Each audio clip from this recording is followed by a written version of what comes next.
In today's video, I'm going to teach you how to change company settings in QuickBooks Online. By the end, you'll know exactly how to access your company settings, update your logo, change your company name, save your work, and close out confidently. Make sure you're signed into the correct company file with the right permissions, since only users with access can make these changes. First, open QuickBooks Online and sign in if prompted. Give the page a moment to load so all menus and icons appear. It helps to use a modern browser and, if possible, close extra tabs for a smoother experience. Next, look to the top right corner of the screen for the settings icon. It usually looks like a small gear and sits near your company name and profile menu. This is your main hub for administrative options.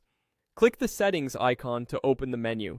You'll see a panel with several choices related to your company, tools, and then lists. This is where you control how your QuickBooks file behaves behind the scenes. From that menu, select Account and Settings. This opens a dedicated window for your company profile and preferences. You'll land on the company section, which is where items like your logo and business name live. Keep this window open while you make your updates. To change your logo, find the logo area in the company section and click Edit. Then choose Browse to locate the image on your computer. For best results, use a clear PNG or JPG, ideally square, with a simple background. After you select the file, QuickBooks will upload it and show a preview. Make sure it's crisp and centered, since this logo can appear on invoices, estimates, and sales forms. If you need to update your company name,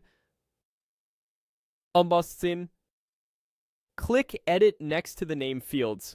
This is where you control how your business name displays in QuickBooks and on customer-facing documents. Type the new name exactly as you want it to appear. Double-check spelling and capitalization. Keeping the name consistent with what you want your customers to see helps your documents look professional and reduces confusion. When you're happy with the change, click Save in that section. Look for any confirmation message to ensure the update has been applied. Once you're done with your company updates, click Done to close account and settings. Your changes will now flow into your forms and reports. If you don't see the new logo or name immediately, refresh the page or open a new sales form to confirm the update. And that's it. Quick, accurate, and professional.